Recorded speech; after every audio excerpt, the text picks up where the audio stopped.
Hello, guys. Welcome to another episode of the NPFL Tory podcast. It's a great day to talk about the NPFL after seeing match week 2 of NPFL 25. My name is Chris. Welcoming you all to another episode of the podcast. I've got Mikolo here, a fresh face, new guest on this podcast. Last week we had Mayowa. This week we're having Mikolo. Sort of some, what's the word now? Some Is it fresh face? no, some love for Ikorodu City because he's an Ikorodu boy, right? Are you not? Yes, now. Agree, Kishawo boy. Let's go. They deceive Oga yourself. boys. Relegation drew day. But that's just by the way. It's match week 2, Mikolo. I should ask you, how are you coming all the way from Ikorodu down here to talk about the NPFL? I mean, it's what we do. It's what we live for. The MPFL is our baby. And if we don't give attention to our league, who else will? So it's good to be back. I'm yet to see an MPFL game this season yet. But I'm waiting for Ikorodu, and hopefully maybe we'll go to Kwara for the game. And I was supposed to be at the Remo Sunshine game, but the whole Saturday setting didn't really go down well with me. But hopefully when Ikorodu hosts Rangers next week, or maybe when we travel to Kwara over the weekend. All right, let's talk about match week 2 results. For me, was it not dry weekend for me? 14 goals, just 14 goals from 8 matches. Not a lot of talk about in so many centers, not a lot of goals to talk about, not a lot of basic results to talk about, but some shocking results because I thought Nigeria should be winning Asara United, but in the Southwest Derby, Remo still reigns.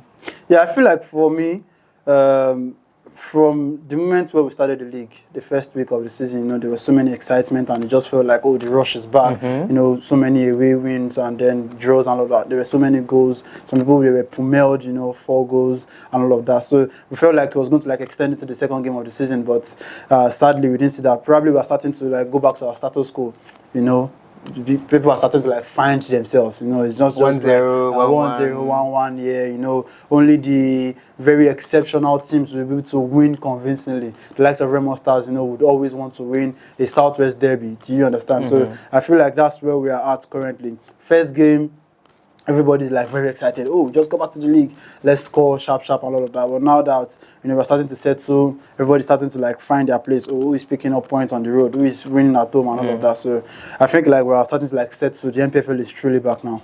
Well, let's talk about Shooting Stars. Light on FC, what the turn on, like you always say. They could not use the light to defeat Plateau United on Sunday. 1-1 ended, and a lot of your fans are saying the team has started the way they started last season, but for me, I think Ogunbote knows how to just make things work better in the second half of the season.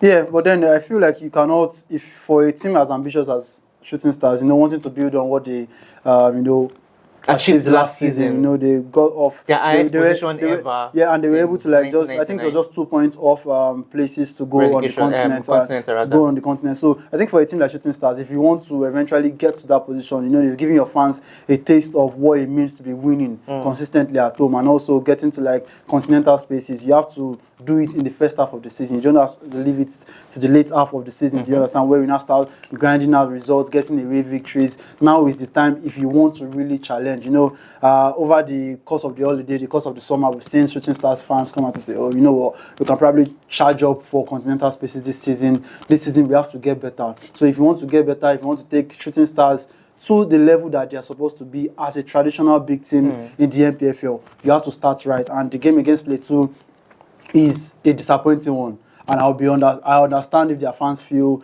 rattled by dropping points at home, because this has been a sort of a fortress for them over the past a couple of games now. I think I saw a record 10 games. Yeah, 10 games. They are yet to. They didn't drop points. They didn't drop at home towards the end of last season and now into the season. So I feel like there's no need to be scared yet. Do you understand? It's just first 2 games of the season. This 2 points from 2 games. That's the worrying part. But then this is the league of our dreams, when people can go away and pick points. You can't say you want away teams to be able to be comfortable playing, and then when your team drops points, you start lamenting. So this is all part of the game. This is part of the fun of the MPFL. They should also go away in their next game and try to pick points. Now, the thing for me is teams like Shooting Stars, looking at the amount of players they lost in the transfer windows. Yeah. And then the ones that they got. And not even the ones they got. The players that they lost during transfer window, Malamo Taufik, Christian Piagbara. Look at Remo Stars. They lost quite a number of quality players in the squad as well. Eyimba lost a whole lot of players. Who else? Rangers didn't really lose players. Yeah. Now, do you think any of our major teams can have the word continuity in their team? Because almost every season, you keep losing key players from previous season. Going to the new season, you have to start blending new players, younger players, trying to get into the team mentality, into the team character. Do you think that's what's one of the things that keeps affecting us on the continent season out? Yeah, it's very, very sad. The fact that I don't think any team, any squad in the NPFL has the repeating of teams from the previous season. It's always going to lose players, and you can't blame players, you can't blame the teams. Players will always, their agents want more for them. Everybody wants a deal outside the country. The economy is bad. Want to earn dollars. No, definitely. It's one of you said we want Japan now. It's one of the reasons. If you see this guy, don't let me cast you on the show. But yeah, I feel like the economy is quite, tough, and then players want a better future. It's one of the reasons why we play football. It's not just about the trophies. You want to also play football. But I feel like this is where club structure comes into play. The likes of Rangers, though they lost players, they didn't lose like the bulk of their team, the key players of their team. And I think that's also one of the reasons why Remo has continued to challenge for the past 3 seasons. You understand? There's a bulk of that team that seems untouchable. The Undukas, the Kayode Bankole, Sadiq Ismail, Ogunride on the left, and there are so many players. Alim is still there in the last 2 seasons, all of that. So there's like a bulk of players that, like, no matter what you want to earn, please earn it here with us. Do you understand? I know there are deals coming in for you. As far back as a year ago, I was talking to Unduka, I was talking to Kayode, and then I know that there are deals coming in for this guy. Definitely. But the structure of the club has made sure that they keep their players. Now, this is where clubs like Shooting Stars cannot compete. Do you understand? So the continuity is not there now. They've lost an household name like Maloma Taufik. You understand? Now they have to pick up again from the start. They brought back Okachi, brought back a couple of players, brought back they brought back the guy from Remo Stars as well, Kante. Abayomi. Yes. So they brought him back to the team, and now it feels like they're starting again. For Rangers, lost players. But I feel like one advantage that they have, just like Remo Stars, is the fact that they have somebody like Amobi as well as Fidelis. The core of that team still stays. Exists, yeah. Do you understand? They just have to add a couple of players, like the ones that have left. Eyimba, the same thing. But I just hope that this does not affect us on the continent. Now we've seen Remo Stars are out of the continent already. For all of everything that we saw last season, they're already out. So what's the goal of, you finish second, you didn't even win the league, and now you're out of the continent that you qualified for already. So only Rangers looks like they can do something meaningful on the continent. So I feel like we need to have a form of continuity, a form of stability of the core players. You can't stop players from leaving, Chris. Everybody wants more money. If you see money now, you might not do NPFL to podcast again. All right. But truly, in this economy, how much brought to you from credit? Let's not talk about me. Because it seems like my brother. It's getting more and more expensive, and I think there's another thing that I don't know. It might be unrelated to this topic, but I feel like football fans, we overrate sports in this country. Do you understand? People feel like there's one different fund that is coming in for NPFL. You understand? You see something like now only 600 play this player they collect. Now only 500. Do you know how many?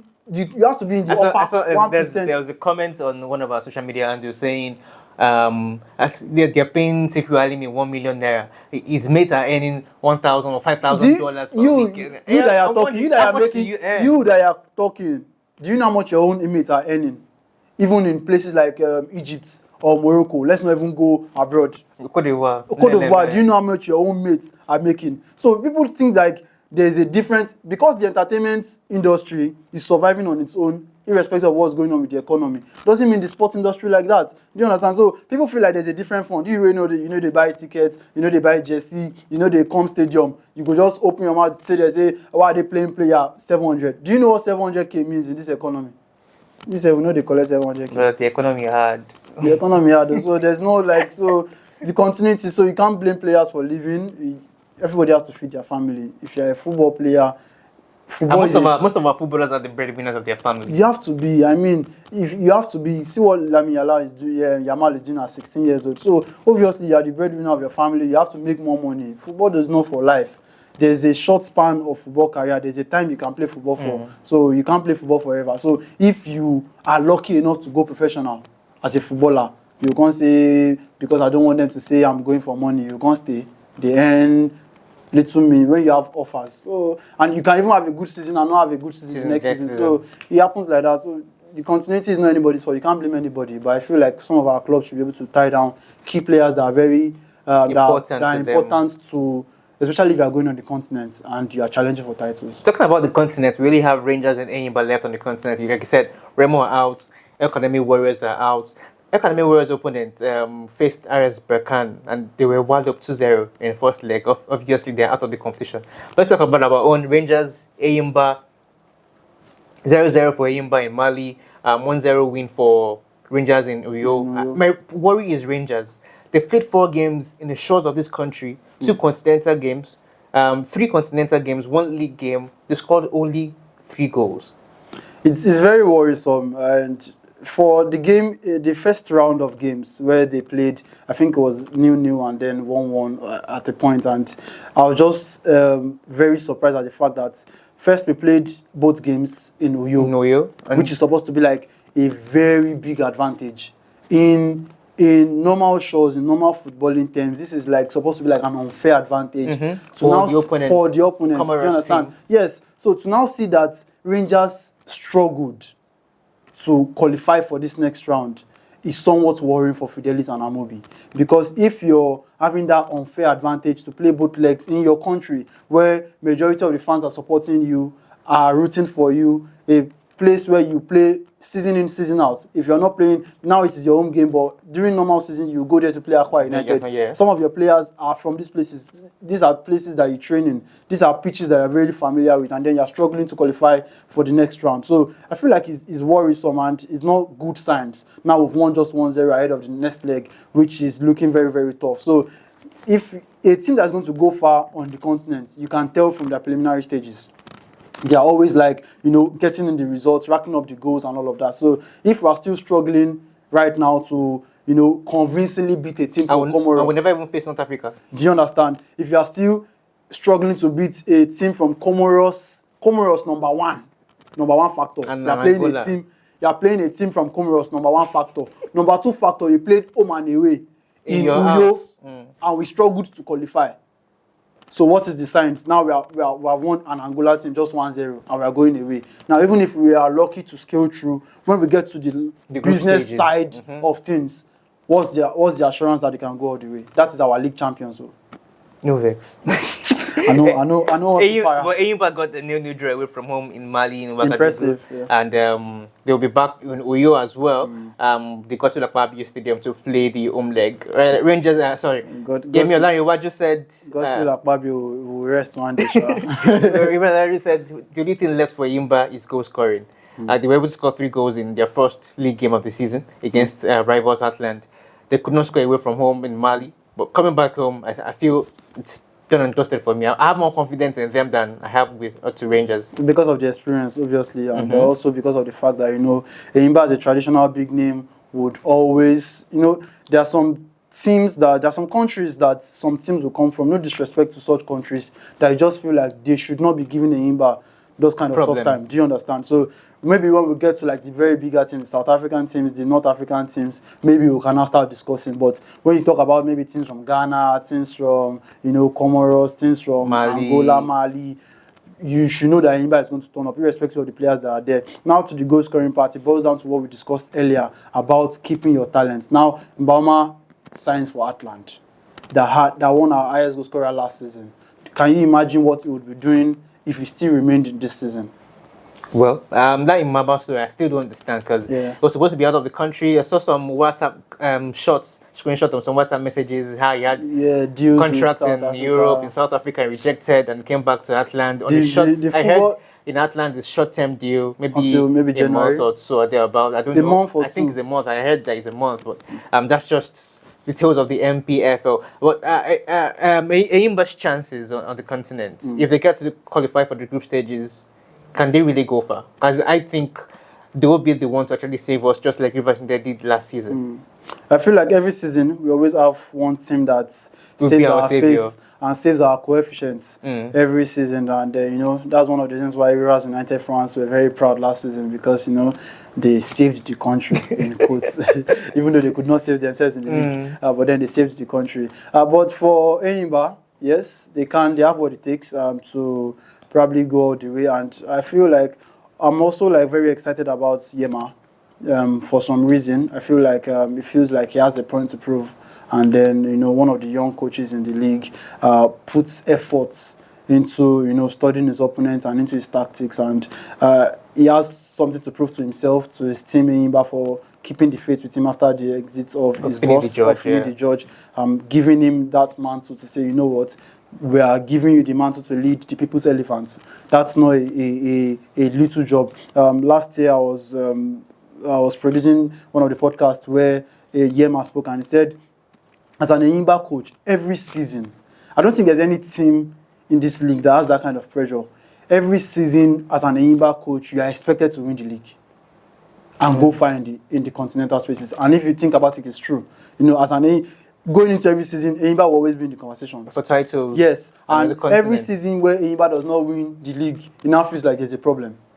So that kind of pressure, dealing with that kind of pressure and putting that kind of trust in him as a coach, I feel like he has something to prove, and I wish him all the best, and I really hope that he can go far in the continent. Well, over the weekend we saw one of their young talents, the 20 star, Chibueze Izogo, move on loan, season-long loan to Moldova. I think it'll be a big miss for Larry Bacho. But let's talk about those talents that we're now shipping out of the country. Beyond Limits, for example, have shipped a lot out of the country, talent. Enyimba naturally into the space. Do you think? For me, I think we need to tie these talents down a little bit in this country to better our own football as well. The thing is, Chris, I feel like our rep when it comes to the NPFL is having a very huge blow on the transfer market. And I'm going to be honest with you. And I feel like we don't have that much rep when it comes to taking our players from the NPFL to big teams. So now it feels like big teams and leagues are going directly to the academy, and it now feels like playing in the NPFL has become like a slight on some of these players, because they feel like we don't have the rep. Do you understand? That's why where I have problems, because look at the NPFL in the past 3, 4, 5, 6, 7, 8 years, 10 years, if you want to put it as well. Just even feels like we've been recycling players. Same players go to Shooting Rangers, Enyimba, Nasarawa United. Same players keep just rotating around these clubs. I feel like, for example, I'm going to bring Anthony Okachi as our subject here. From Ikorodu City to Enyimba, to Shooting, to Enyimba, back to Rangers. Shooting. Come on. Rangers. We just keep recycling. Sorry. It just feels like we don't have football development in the NPFL. There's no progression, and that's the thing. And that's as a result of the fact that we don't have rep. Do you understand? So now there's no additional value that you have played in the league. Before now, a player that has played in the NPFL is hot cake for teams in Europe. Now you're only hot cake for teams in Africa. Do you understand? So, for example, now, I know that if you play for the under-17 of your country, especially for a team like Nigeria, there's a rep that you have on the transfer market. Definitely. It's supposed to be like that for the Premier League in your country. As a Brazilian, there was a point where I'm going to divert a bit to Martinelli. There was a time people did not rate Martinelli because he did not get to the top division of Brazil. He went straight to Arsenal from Ituano. This is what a Premier League, the Premier Division of your country is supposed to do for your career. But it's not happening in the NPFL because there is no additional value that the league does. So players don't even want to play in the NPFL. For example, so I was talking to Puja like a couple of days ago, and we mentioned a player that said his agents were saying, do not play in the NPFL, we are securing a deal for you. That's supposed to be an additional thing to you that, okay, you have played in top flight of a league. Yes, you've played in the NPFL, I have a deal in the NPFL, play there before you go abroad. But now there's no additional value to it again, and that's where the sadness comes into play. And the bad thing is, our administrators the MPL, the board of the NPFL, do not recognize all of these problems. They are not concerned with all of these things. So, for example, Beyond Limits would rather ship their players abroad. It makes more money for them. I feel everybody's in need for the money, for the business part of it. So, until we can create the right value around our players and around our leagues, we'll continue recycling players because these are the only places where they can play. You can only play in Enyimba, you can only play in Rangers, you can only play in Shooting, and continue going around until one team from Libya, until one team from Morocco, until one team from Egypt signs you up. Maybe you go to Malta. Sad.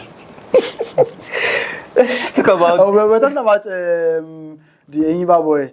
I think it's going to be a big miss for them. It's formed like a very... In the midfield, in the midfield. It's formed like a very good partnership with Daniel Daga. In their midfield, and is like a fan's favorite in there. The derby in Enugu last season, I feel like not just for Enyimba as well, I think for NPFL, he's supposed to be like a guy that we are promoting as one of the faces of our league, like, what he's currently doing in that team, a young boy that's coming to the team.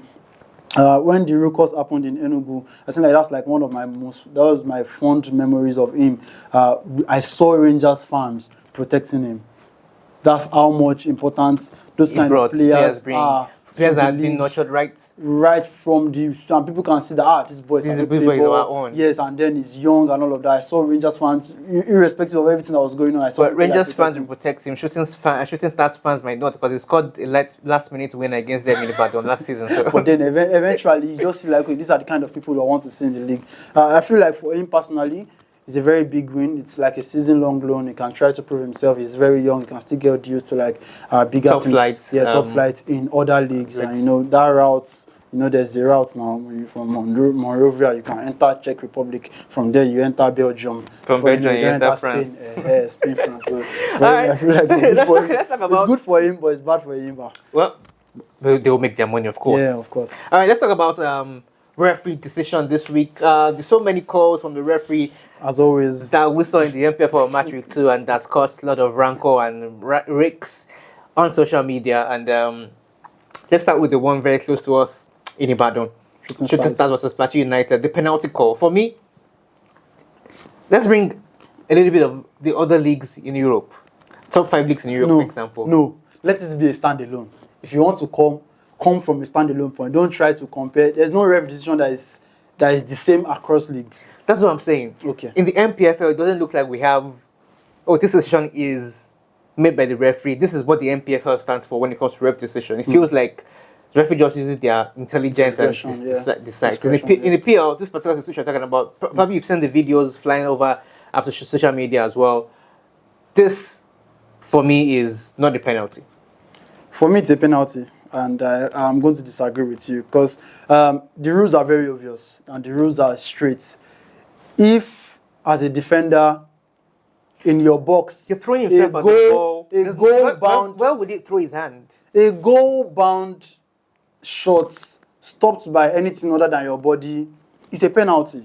Now, okay, goal-bound. Let's leave the You rules. made mention of something before we came on studio, and now I just remember that was not even goal-bound.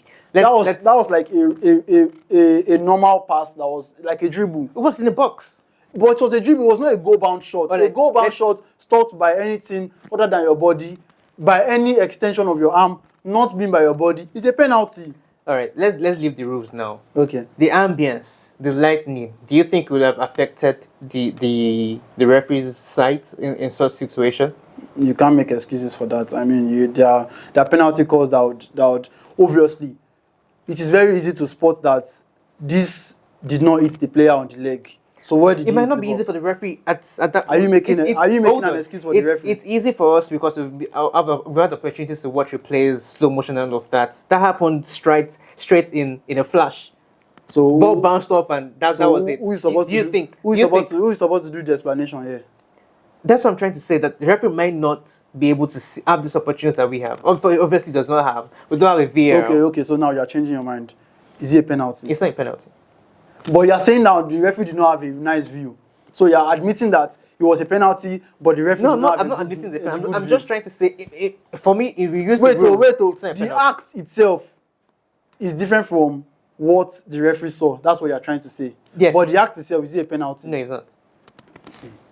The Lord will deliver you. Let's go to Port Harcourt. It was studs up, not even up, studs in the air. Studs into him. Red card straight. No two ways about it. Definitely. For me, it was a red card because the ball that was coming it was an above the head kind of ball. So obviously you're supposed to go with it with your head. Going with your leg, mid-range, into the stomach of another player is a red card. Even in Senna climbs, even if you had won the ball and he went through with that kind of follow through, it's still a yellow card or a red card. So now imagine not winning the ball and then having that kind of attack on the player. Red card. And the referee was right there. Red card. This situation, the referee was right there in his front. Red card, obviously. The last one, the one that we saw on TV, the IBL Warriors media officer in his match report said a bizarre ref decision. Player jumped straight into the air, trying to knock the ball, and hands were all over the air. Penalty or no penalty? Before we even talk about penalty or no penalty, no shades, but I thought it was like a media officers forum or media forum in the games of Makodi, like we call it in one of our groups. I thought there was one of them recently. I think they did not discuss code of conduct, because if they had discussed code of conduct, I don't know why.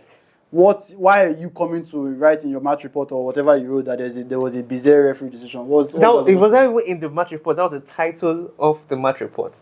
Bizarre ref decision. Are you a blogger? Helped Aqua United. Are you a blogger? You are not a blogger. You are not NPFL Tori podcast. You are not 54 Football X. You are not reporters of the league. You are the media officer in charge of a team. How are you coming to write that as your match report? The incident itself was a penalty. Straight penalty. Yeah, I think it's a penalty too, and I think it's the best decision. Straight to match week 3 fixtures. It's going to be a very long ride. For Baby of the League was on action match week 2, but it'll be back in match week 3, going to Kwara United in the late night game. Do you think they can get points? They've played in Ilorin before in the FA Cup. Can they get 3 points or at least a point? Maybe. I feel like Kwara United are not doing well as well. You know, they lost to. They don't have a coach that seems like. They lost to Tornadoes at home. So there's nothing stopping Ikorodu from picking something from them. If Ikorodu are babies of the league, I don't think it's to people like to Kwara United. No disrespect. And these are teams that they can hold their own against. So they can get something. Might be tough because it's a night game and then we're playing away and all of that. But we can pick up something on the road. Atlant against Katsina United. Amunike needs to prove a point. And he needs that win. Atlant are punching beyond their limits. That's the anthem on social media right now. But then definitely they need to pick up something. You need to get something in the bag. They've failed to perform very well in the last 2 games that they've played, and I think they've considered 4 in both games. 6 in both games. Scored 2. All right. Will they win this weekend? Maybe. I think they can try to pick up something because they need a response. They need a very good response. For a coach as big as Amunike. I feel like not picking up point at home is going to be desire. Lobby Rivers, who's winning? Lobby Rivers. I feel like Lobby might pick something. Definitely they should win. Lobby should win. Rangers, Yimba and Rangers are still on the continent. Yeah. Kano Pillars, Remo Stars. That's in Katsina. Kano Pillars coming off the back of a very impressive result against Baby of the League in Ikorodu City, and then it's also looking like Rabiu Ali is not slowing down. Doesn't look like it's going to be slowing down. So they should. But then I think Remo picked something away to Kano last season, and. Remo Stars are also doing well when it comes to away games. They won the last away game at Abia, and maybe, but I feel like Kano Pillars are going to win. Let me just run through the fixtures so you can just pick your wins. Plateau International Niger Tornadoes. Plateau win for me. Definitely. Sunshine Stars, Abia Warriors. Sunshine Stars. Imama versus Pubuye. And I also feel like Sunshine Stars are still like finding it hard to acclimatize to their new Ijebu-Ode thing. But they won convincingly match week 1, 3-0. They should be able to pick up this one as well. El Kanami Warriors, Plateau United. Nasarawa Academy was a bigger pattern. Nasarawa should win that. Okay. Which other game do we have left? Bendel shooting. Bendel shooting postponed actually to 2nd of October. But let's just pick the prediction. Bendel should win. Bendel should win. Yes. Okay. There you have it. The predictions for match week 3. We'll be looking out for Ikorodu City especially because we have an Ikorodu boy here. Let's just you grew up in Ikorodu. I have Ikorodu boy. So we'll be looking out for the result of Ikorodu City. Hopefully, we could make that game in Ilori. That's much we can take on this episode of the NPFL Tori podcast. Mikolo, thank you for being here. It's my pleasure. It's my first appearance on NPFL Tori podcast. Yeah. Okay. Let's go. Let's go, boys. Okay, boys. All right. My name is Chris. Till the next episode, stay safe, you all, and God bless you. Peace.